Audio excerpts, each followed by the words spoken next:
Well, hello and welcome to another session of our ADA Q&A. Jess Segovia here, ADA guru. My specialty are the operating requirements of the Americans with Disabilities Act. And so happy to have you on here for another session and to talk about your questions, your issues, right? Nothing's more important than having an opportunity to discuss recent incidences that have happened. We can use my response and remember my comments, my responses. I do not work with the FTA or claim to represent the FTA in any way. I do, however, refer directly to the ADA circular. We'll be doing that today to help you understand and interpret the guidance and regulations, right? I would say the guidance in the ADA circular is sort of the FTA pushing us in a direction.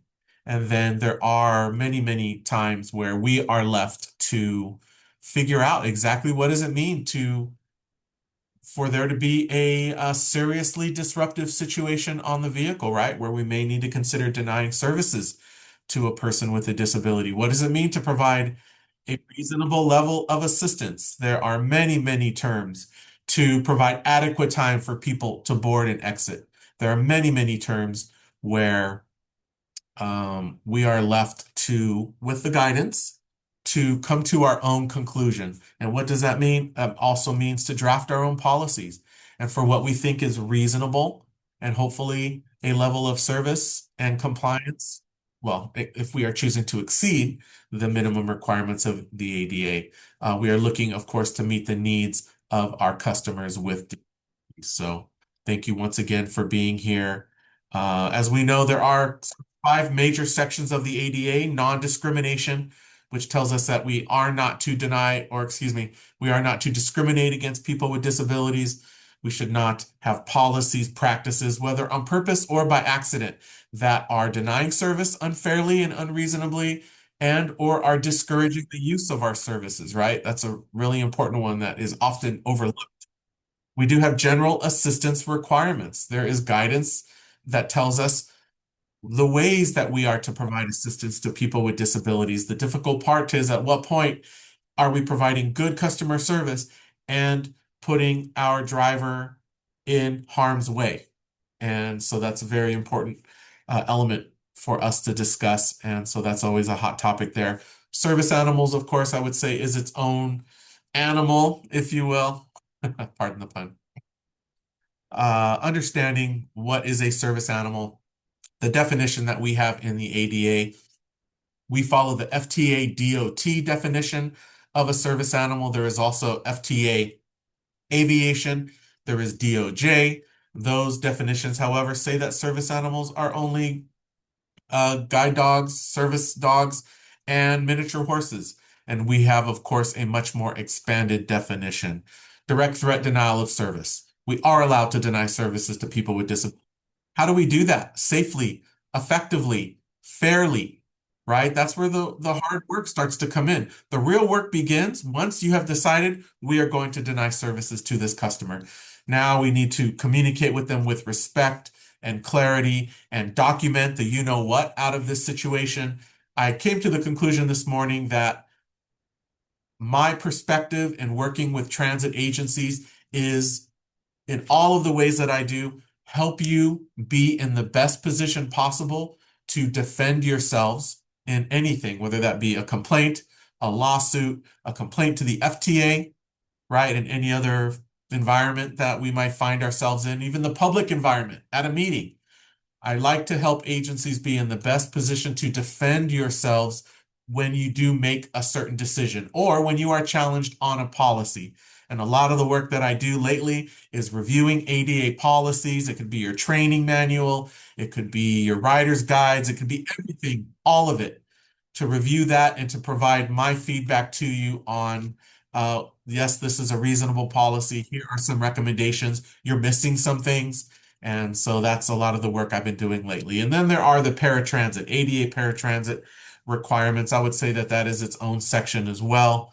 And I'm talking from the operating perspective, okay? There is also a section on vehicle configuration, and of course, sections on facility accessibility. And so there are lots of important sections, but the paratransit requirements, as we know, ADA paratransit is the most expensive form of transit, and it comes with the most strings. And so it's definitely a topic that we need to uh, be experts at addressing. Okay. I do have a training coming up in Hawaii, October 7th, 8th, and 9th. I'm calling it Training in Paradise. It's going to be 3 days of real deep diving into ADA compliance. What are the things that get in our way? How do we draft an ADA compliance program, right? And do you think of your ADA compliance efforts as a program? If you don't, then that's when ADA compliance sort of comes and goes as a priority within your agency. And I'm going to suggest to you it should always be a priority. I won't say necessarily your highest priority, that's there are many, many important elements and issues going on, but we do need to understand how to do this work. And so I've been asked for several years now, let's do a training in a beautiful place. And so I found you one in Waikiki Beach at one of the few beachfront resorts. It's a Hilton. And so I hope you can join and be a part of that. I think you'll have a great time, of course. Let's also, I will be presenting at the Southwest Transit Association conference coming up later this month, July 28th, 29th, and 30th. So I'll have a couple sessions there and I will have a booth. And so love to see you there. And you can get more information at swata.org, swta.org. All right. Well, take a look at this picture. Does this meet the definition of a wheelchair? If anyone would like to unmute themselves and share what you are observing here, what are some of the thoughts? A lot of the work that I do is helping you develop a philosophy and talk through these decisions. So, Kelly, would you like to share? Sure. Kelly with Monterey Salinas Transit. Well, what I was told is that, this is not safe for the passenger themselves because he's not going to be able to be securely strapped. So what I was told is that everything should be clear, and they should only be able to put something on their lap. Otherwise, the securement is not going to be good, and there might be issues if there's like a sudden stop. So yeah, this is more like a safety for the passenger more than anything else. Yeah. I understand. Yeah, it definitely looks top heavy, doesn't it? But also for this type of device, it is a six-wheel power wheelchair. So it has six wheels touching the ground at all times. So maybe that makes it a little more stable than a four-wheel power wheelchair. But I definitely understand your thoughts and concerns about safety, safety of the customer and safety of others on board. Anyone else like to share your observations with what you see here and how you might talk through whether to provide service to this customer or not?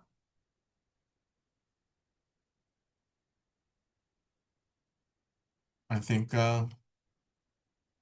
Erica, you did a good job. Oh, go ahead. Anyone else? I saw someone unmute themselves. Hi, Luisa. Hi, I'm from Monterey Salinas Transit. Yeah, I think it really depends on the type of securement of the bus. It does seem like really bulky.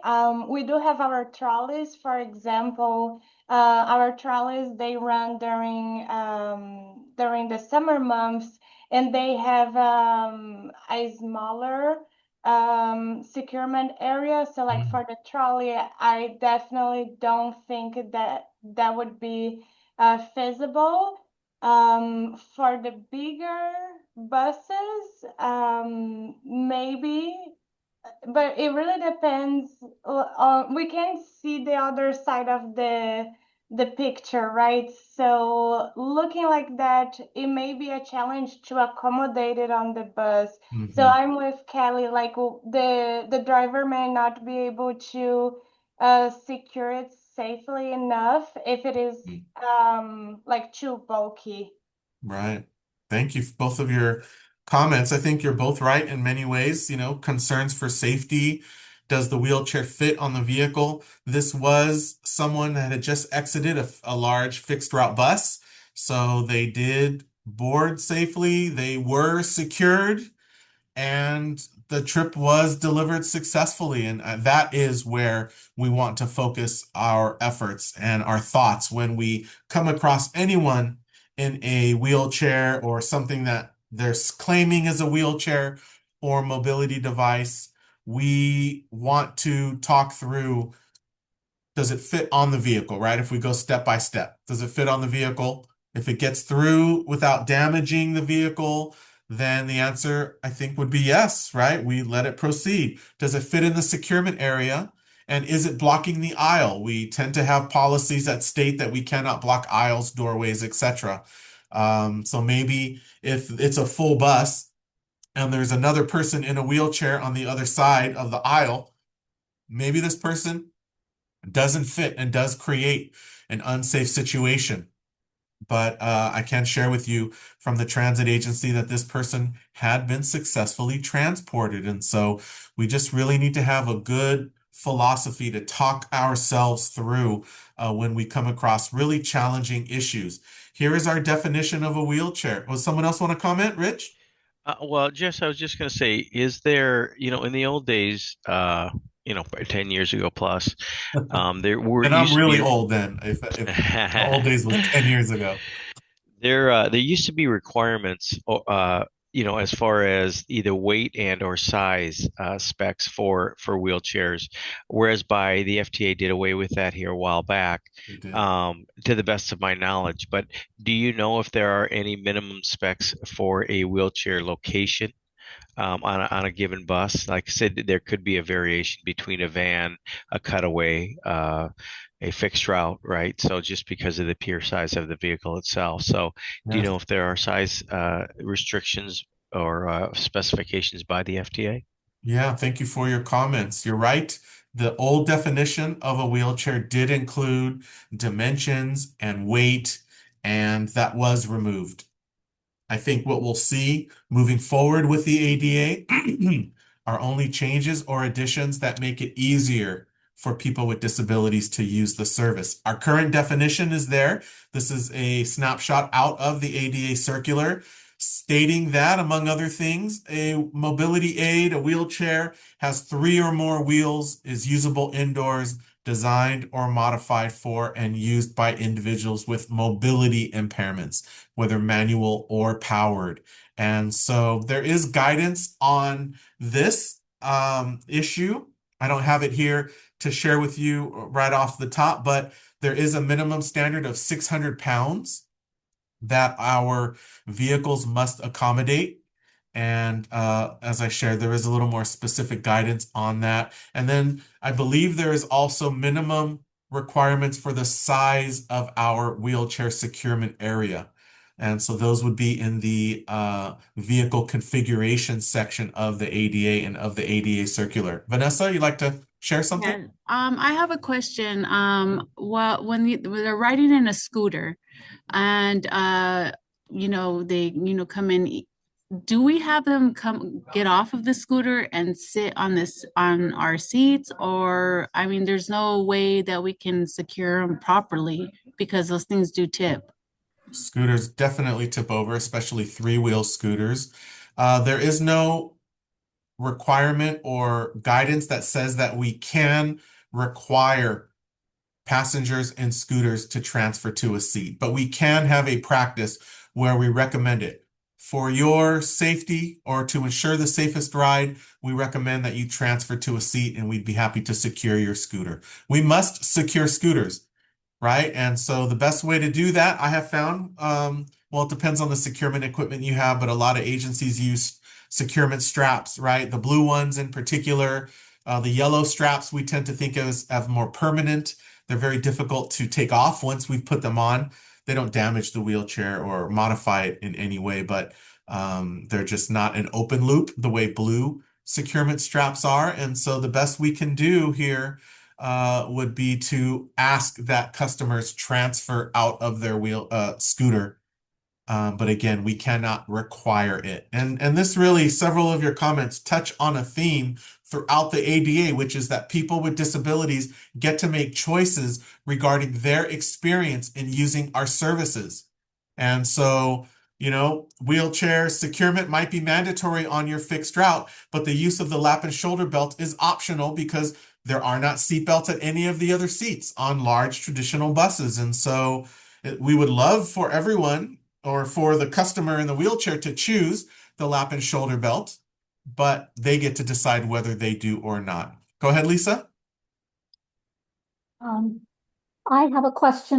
Can you hear me okay? I hear you, yes. I have a question about the foot plates or leg rests. Mhm. We had somebody recently that did not have a foot plate, and it seemed really dangerous, like their feet could, Yes. get caught. So that it's not required to have a foot plate or leg plate Great someplace where the question. seats I go. have a snapshot from the ADA circular here, and if we look through, there is definitely guidance that tells us, oh, is it here?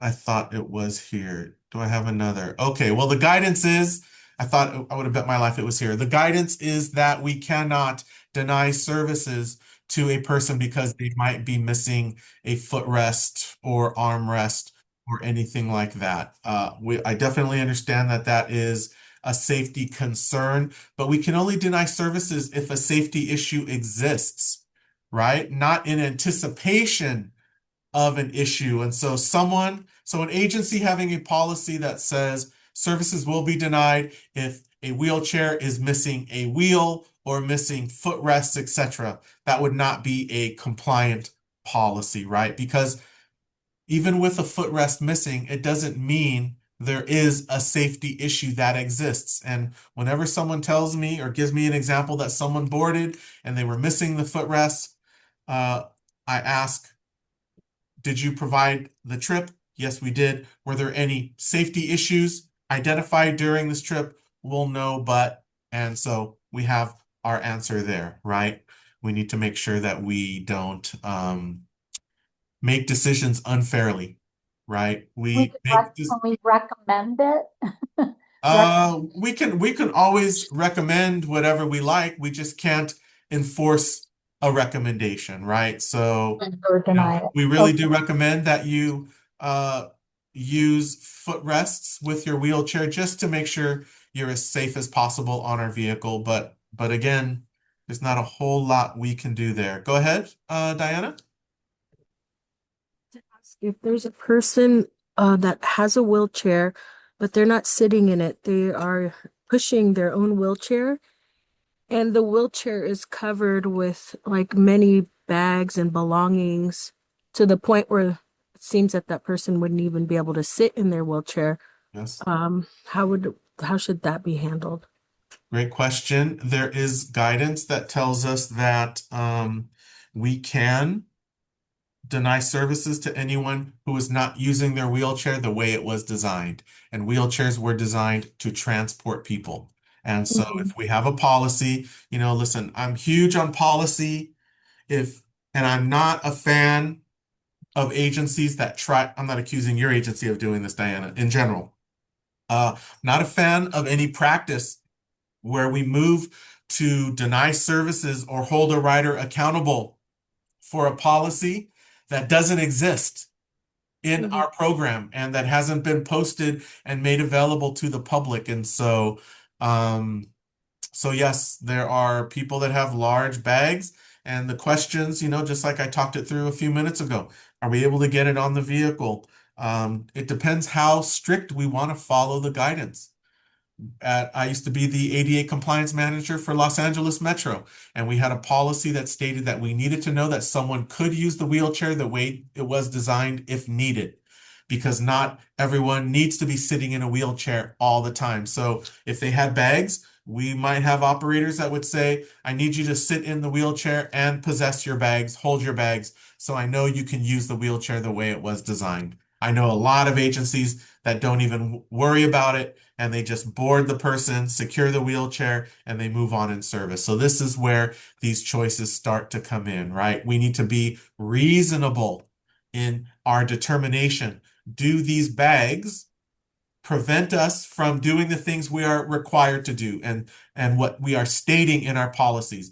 Do the bags prevent us from securing the wheelchair safely? Listen, there are over a dozen, depending on the wheelchair, securement locations. Some of them ideal, some of them are good, some of them we typically want to avoid, but there are choices we get to make. And so I've never come across a wheelchair that I could not secure because of the design of the wheelchair. This is where our communication and our respect starts to come in when we are interacting with the customer. I'm sorry, but I'm unable to secure your wheelchair because of your bags. Securement is required on our vehicles. And so I'm going to need you to reposition your bags or whatever it is we need to do to achieve that. Does it mean we need to touch the bags? We need to move them? We need to store them for them? That would depend on what your policy is, right? So, so yes, there's a lot involved here, and we should definitely, if we are going to be denying services, we need to be in such a solid position in case we have to defend ourselves. Vanessa? I have a question. When let's say an automatic wheelchair dies and they're pushing it up, can we deny service to them? Excellent question. Let me let me address one thing really quickly, a previous question, then I'll roll right into yours. I did find the guidance in the ADA circular that says that the definition of a wheelchair does not require specific elements such as foot plates, leg rests, wheel locks, brakes, push handles, positioning belts or harnesses. We can also call those posture belts. None of those things are required in the definition of a wheelchair. And so it says any transit agency policy, therefore, requiring wheelchairs to have this equipment is not permitted under the ADA and would be a discriminatory policy. So that answers the question earlier. No, we cannot have a policy requiring footrests, blah, blah, blah, blah, all these other added elements, including brakes, including whether a person shuts their power off on their wheelchair or not. They get to decide whether they do that ultimately. So thank you for letting me address that. I'm sorry, can you repeat your question again, Vanessa? So if we have, Powering off, the wheelchair battery dying. yes. I have that here. When the battery fails on a wheelchair, what is our responsibility, right? Can we leave the passenger at the location? Does it matter if they are at home versus the community? Sorry for the typo. Does it matter if we transported them to their current location? And are we required to transport by any means and at our expense? I have some questions. What do your policies say? Do we train our drivers to put wheelchairs into free wheel mode? We can do that. I do that in my advanced wheelchair securement trainings and when I work with drivers. I just did 2 wheelchair securement sessions in the last 2 weeks, one in Texas, one here in Southern California for transit agencies, and they're always surprised to see and learn that with the flip of 1 or 2 little switches, we can put a power wheelchair into freewheel mode and we can push it pretty easily. So that's always surprising to people. Do we have a policy on this, right? Or is this a practice, an informal practice? We can ask the customer, can I put your device into freewheel mode? And then we can assist them on or off the vehicle. But are we, but do we have policy on it, right? Guidance on it to help our drivers? And do we address the issue the first time it happens or only after multiple incidents? I hear from agencies on this particular issue after it's happened 2 or 3 times. I think it's something we want to address, right? As soon as it happens. That's more difficult in fixed route. That's a lot easier in paratransit. But, we are here to provide safe, consistent, reliable, compliant service. And I would say that it's reasonable if your policy allows and if the driver allows to train your drivers to put devices into freewheel mode. All of them can be. Let's just say you don't know that that's possible. You have a wheelchair with a dead battery on your vehicle, and what do we do? And my answer would be I don't know. A lot of agencies tell me they call the fire department. The fire department comes and carries the person out, drags the wheelchair out, and then we figure out what to do from there. But um, it's a difficult situation, right? It also depends where the customer is. If the customer is at home and their wheelchair has died, I don't think we should have a policy. This is my opinion. I don't think we should have a policy to transport that person. Why are we going to put a dead wheelchair onto our vehicle when they are at home and when they are safe? It is more complicated when they are in the community, especially when we have transported them to their destination. There is an expectation that we will complete the service and return them home. And so, however, we get that accomplished. Some agencies have road supervisors with accessible vans. Some have backup contractors that will provide this service and assist, but I really think the best solution is to train your drivers on putting the wheelchair into freewheel mode. And 99.9% of the time, in my experience, the customers will allow it because they want to get moving and they want to get to where they are going. So, I agree with you, Jess. That's a good idea to train our driver. When I was driving, I didn't even know where free will mode was. yeah, So that's a great idea. no, I understand. And you can pull it up. Just type in wheelchair freewheel mode or disconnect motor and then images, and you'll see just these little yellow levers that are there, and it's just surprising how easy it is to use. All right, it's time to go through the questions that have been typed into chat. Here's a question from Erica.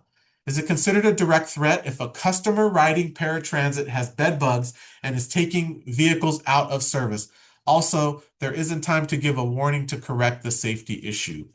So yes, if you have visual confirmation that a passenger has bugs, then you can, and maybe should, consider that a direct threat and move to deny services, right?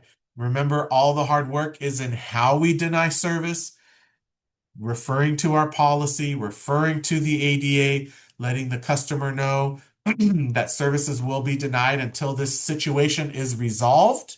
And then once it's resolved, they can let us know, and then we can evaluate to determine whether a customer can resume service. So that's if we are trying to, maybe after multiple infractions, trying to deny service for a period of time.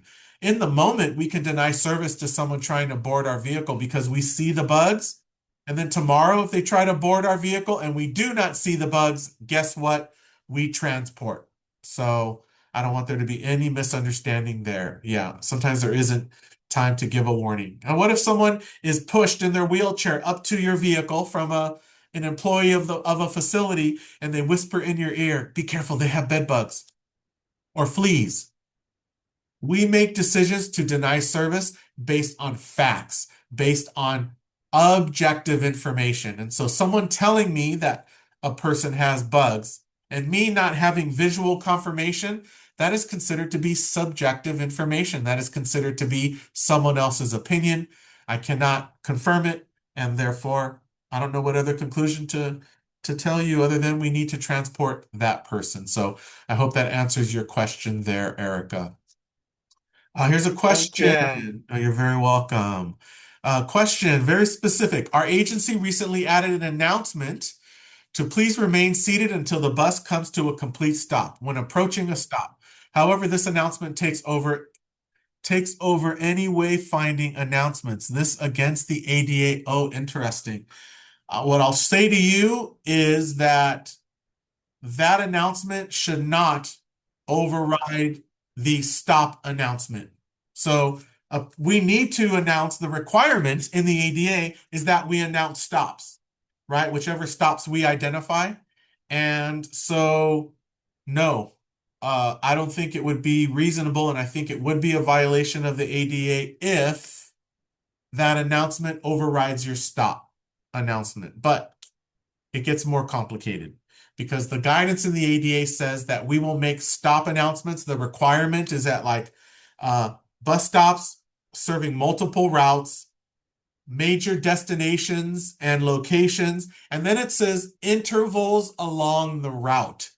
So I can't provide a specific answer for you, Alyssa, but what I can tell you is the answer might be maybe.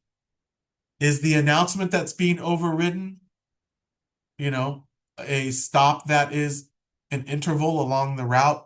It sounds like maybe this is overriding every bus stop announcement, and that would be a problem. So no, we can't have that announcement override the stop announcement. We need that to be there. Okay.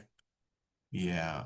Here's a great question from Rich. Are regularly scheduled ADA meetings between an agency and their contractor required by the FTA or addressed in the triennial audit? So I'm going to say I've been through many, many triennials. I don't ever remember being asked specifically to prove that we meet with our contractors regularly. And I'm not even aware of any guidance that says that you have to have quote unquote ADA meetings, right? The requirements are that we meet at a minimum the requirements of the ADA, we have to be evaluating our service and evaluating our contractor regularly. So is one of the ways we evaluate and provide oversight of our contractor a meeting? Sure. Does that meeting have to be titled ADA meeting with our contractor? I don't think so. So I would say here the answer is no. On specific ADA meetings with your contractor, I like it. I like it if I consider my ADA efforts to be an ADA program. I want my contractor to be meeting my needs, and I need to make sure that they're meeting the requirements of the ADA. So there's a lot about an ADA meeting that I like, but I'm not aware of any guidance that says that. You want to add to that? Well, I was just going to say we have regular meetings every other week with our contractor, and so and that's a long-standing agenda item, right? I mean, it's on every single meeting that we have, and so we were about to have our meeting last week, and I said, I don't think we need to really have that. I mean, we talk about this on a consistent basis, and our relationship with our contractor is very robust, and so very open and honest, and so I think that would be sufficient. I think in our last triennial, the question was asked, maybe not so much as a requirement, but as maybe an inquisitive question. Yeah. And so I think that, but my thought was that due to the fact that we do discuss this, and it is a long-standing item on a given agenda, that it wouldn't be a requirement. But I didn't see anything. I was sifting through, the triennial and the FTA regs the other day. So anyway. Good, thank you. I would say that the finding that I always see in triennial reviews regarding contractors is when an agency doesn't have a formal oversight program of their contractor, and they can't prove that they are actually providing oversight at all. The other big mistake we make with contractors is letting them take their own complaints and investigate their own complaints. That can be seen as problematic, that they could be hiding things. I'm not saying contractors do this. I'm just saying that is the feedback that I've received in triennial reviews and that some of my clients have shared. So now, why would an ADA meeting be a good idea? If we want to be in the best position possible, should we be sued for an ADA issue, and we provide all of our documentation showing our ADA compliance efforts, I think it would look better to provide, 3 years worth of ADA compliance meeting agendas with your contractor than it would be for ADA compliance to be one of 10 things in your safety meeting agenda. Does that make sense? So from that perspective, I could definitely see the benefit. And if that's a concern for you, or if you think that would be helpful, then do it that way. But is there guidance that says you need to have ADA meetings? I'm not aware of that. But I like it. Thank you so much. Here's another question. Oh, this is a long one. Let's see. For context, a non-ambulatory customer came in for an in-person assessment, and due to their size, was unable to sit securely in their wheelchair and to be safely boarded and alighted on the lift. They required assistance from their mother, sister, and the operator to transfer in and out of the manual wheelchair. Yeah, He was then alighted via the lift while secured in a Hoyer device. The process of alighting took 20 minutes. That is not reasonable. Okay. I know there's guidance in the ADA that says that we need to provide adequate time for people to board and exit. There is a point at which, and we decide what that point is, and it has to be reasonable. We decide at what point it is unreasonably taking someone unreasonably long to board or exit our vehicle, and it is now altering the nature of our service, especially in fixed route. That would be a problem. In paratransit, even, we could probably argue that successfully. It is evident that the customer cannot travel independently on fixed route, and therefore they were qualified for paratransit. But it does bring up the question and issue that this could continue in paratransit, right? And the extended time requiring boarding and alighting could definitely be a risk to the health and safety of others, the operator, etc. So, okay, our policy should have guidance on what and how we define a reasonable level of assistance. It is not reasonable that 3 people, including the operator, perhaps, provide assistance in boarding and exiting a customer. Is it possible if someone brings 3 PCAs and those PCAs all work to get the person on and off the vehicle? Would that be reasonable? I think it would.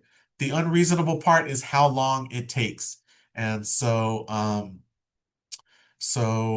think we have a lot there. We should document it, pull the audio and video, report from the operator, report from the road supervisor if you sent one. If you went out there, you fill out a report as well. And we want to document this in case, I would say that's probably not an accommodation we want to provide, to let someone take 20 minutes to board and exit our vehicle. That is definitely altering the nature of our service. And we could argue it is unsafe for the operator. And yes, so there's lots there to work with. So I hope that answers your question.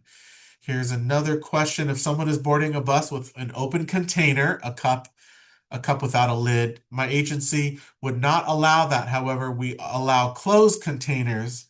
I have personally witnessed a driver telling a person with a can that she would not be able to board with the open can. If she has said that she needed a drink as a reasonable accommodation, would the driver have to accept her on the bus? So yes, there is guidance in the ADA. This is in the reasonable modification of policy section that states that people with disabilities must be allowed to eat and drink on our vehicle if needed because of their disability. And so if the response to the operator is, no, I have this drink because I need to take it because of my disability, I still think, though, it would be reasonable for us to require the lid. Okay? So I think that's really the gist of your question. We understand people with disabilities might need to drink or eat on our vehicle, but what about the lid? I think the lid is reasonable. So yes, I don't know of any guidance otherwise. If anyone has some, please do let me know. Last question here. I'm sorry. If a person who lives outside the paratransit service area and does not have public transit available to them where they live, are they eligible to use all paratransit services provided by our agency if they meet the eligibility criteria? Paratransit eligibility has nothing to do with where a person lives. I could, apply for eligibility in the next county over. There's no transit in my county, but there's transit in your county. It doesn't matter whether there's transit in my county or not. I am evaluated for using your paratransit services, and I just need to make sure that I get into your service area in order to use your services. And so I hope that answers your question. It doesn't really matter where a person lives and what transit is available in their community. All that matters is your community, your service area, and that they get into your service area to use your service. Okay, one last question. If a doctor requires a passenger to have a PCA, can they still be transported without one? That's very interesting. I would say, can we safely transport that person without a PCA? If the answer is yes, then I'm not sure what we can do about not transporting them, right? If the answer is no, the PCA stops the person from taking their seatbelts off. And when there's no PCA there, they keep taking their seatbelts off in our van. we can work with that. That's a safety issue. And so the answer to that would be, I think if it's safe, Erica, you did comment that the FTA says that we cannot require someone to have a PCA. You're right. The ADA says that we cannot require someone to have a PCA. There's also the denial of service guidance that says that services may be denied if someone is doing something unsafe. And what if traveling with a PCA now prevents the person from doing something unsafe? That could be seen as a version of requiring a PCA. So it's complicated. So the answer is, for the example I gave of disconnecting a seatbelt, the only solution to that I know of is traveling with a personal care attendant. And so if you have documented a pattern of unsafe conduct by this customer disconnecting their seatbelt, and the only solution is a PCA, you could get to a point where you require that person to be transported using a PCA. It takes a lot to get there, and it has to be very specific that the only solution is a PCA. And there are many, many other unsafe issues in conduct, and there are many other solutions to it other than the presence of a PCA. So that is the time we have today for everyone. I hope this information was helpful for you. I would love to see all of you in Hawaii for this ADA training. I know it's in a beautiful place and it sounds like it's going to be a great vacation, and it will, but we are doing great work. And so if anyone needs any guidance or any justification, whatever I can do to help provide for your agency, please do reach out to me. Right? My email is, I'll put the easy one, info@adaguru.co. That is not a typo, it is CO. I can't afford adaguru.com. And then I will be in New Orleans later this month as well. So you can always email me questions, pictures of passengers in wheelchairs you have questions about. And those of you that have emailed me, I usually respond within a couple days, and I do the very best I can to provide my feedback, my opinion, because I don't feel like I'm in the business to tell agencies what you should do. You have a choice to violate the ADA if you want. I don't recommend it, right? I identify that as a weakness in your ADA compliance program, an opportunity for improvement, but I am not in the business of telling you what you should do. Unless maybe you hire me as a consultant, and then I provide that very specific guidance to you, in my opinion, on what you should do based on a number of factors. So thank you all so much for your time and attention today. Jess Segovia here, ADA Guru, and please keep doing great work. And I'm here for you. I'm a resource always to support your ADA compliance work. So thank you all so much. Appreciate it. Thank you, Diana.